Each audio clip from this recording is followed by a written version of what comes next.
So Sablute, a keyboard manufacturer, reaches out and sent their latest keyboard called SG60 Km61 Keyboard. This really looks interesting. As per usual, guys, we'll check its physical overview, features, do a typing sound and latency test. We'll tell you everything you need to know coming up. Hey, what's up guys, this is Mac and we do a lot of tech related videos like this one. If this is your first time, consider subscribing. With that said, let's begin. So what do we get inside the box? Obviously the 60% Hotswappable keyboard and also the 2.4 GHz dongle with some accessories, a USB-A to USB-C cable around 5 feet, and the user's manual. Now let's check out some physical overview. So this keyboard has a 60% layout and the body is mostly plastic with matte black texture finish. It has a single keyboard riser and a total of 6 rubber feet to keep the keyboard in place. We also have an on and off button and a USB dongle compartment over here. And on its sides are super plain, no designs and prints of any kind, which I like. And the only thing that we can see is its USB-C input at the back. This one is a bit heavy, so if you are curious about its weight, you can check this out and pause the video. So the keycaps are made out of ABS double shot plastic with texture material that is the same as the keyboard's body but with a different color obviously. The key switches are called red axis linear switch with 3-pin connectors and it seems like it is not pre-lube. And for some reason, the stabilizers are pre-lube, which is fine I guess. So if you are curious on how the keyboard sounds like, well, here is a typing sound test.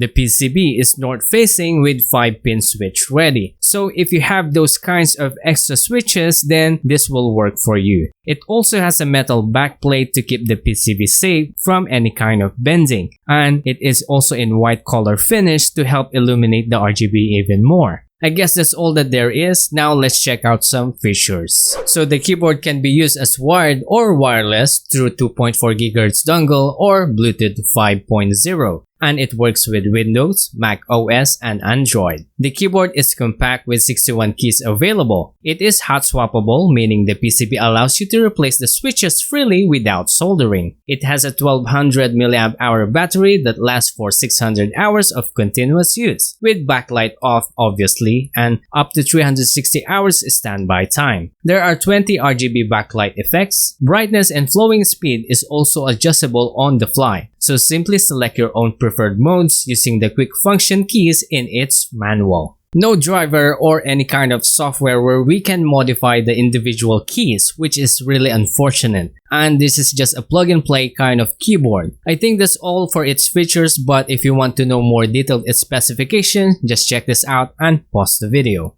Before we move on to the conclusion, let's do some latency tests first.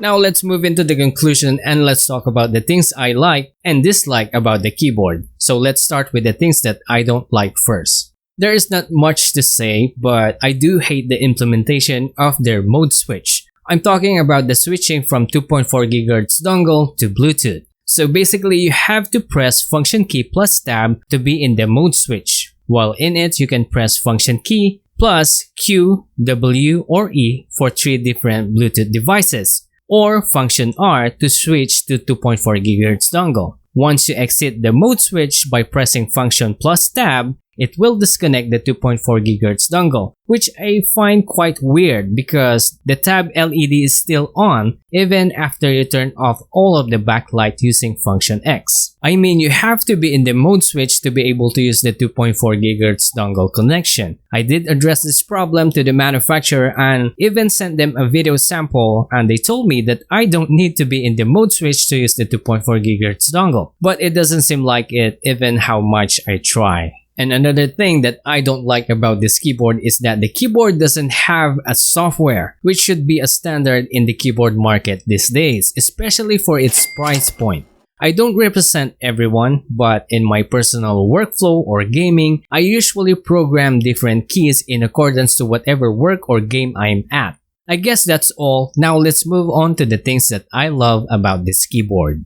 First of all, the keyboard has a simple design, and it fits right on my desk with my MX Master 3. The RGB design is beautiful and vibrant, not too bright and not too dim either, though you can adjust it freely on the fly. Having 3 different mode connections, aka wired, wireless via 2.4 GHz or Bluetooth is awesome, and it seems like the delay is not that much. I didn't experience any disconnection of some sort, and the connection is stable in both 2.4 GHz and Bluetooth. Though there's an obvious delay using the Bluetooth, so I don't recommend it for gaming. You can also connect 3 different Bluetooth devices all at the same time, and the switching between those devices is quite easy using the function keys. Using the 2.4 GHz is fine for casual gaming, but for competitive one, I suggest use the wired connection for better stability. I love the multi-platform functionality because it can be used with Windows, Mac OS, or any Android devices. I also like the long battery life, and basically this keyboard can run up to 25 days before you need to charge it again, and it only needs 4 hours to fully charge the keyboard.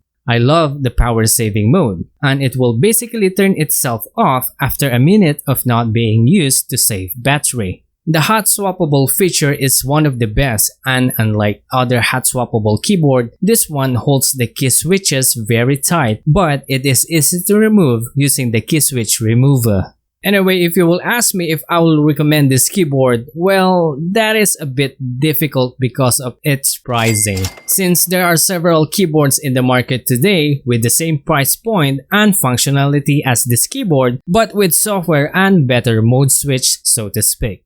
I don't think this keyboard has something new to offer, and if there's anything Sablute should do is to lessen the price to compete with the other keyboard manufacturers. I will only recommend this keyboard to those who want some plain design with soft linear switches, a stable wireless connection, and also for its unique layout. Still, if you want one for yourself today, I placed some links in the description for you to check it out. And if you think this is not for you, you should watch the other keyboard reviews we have on your screen. So that's it guys, thanks for watching and we'll see you in the next one.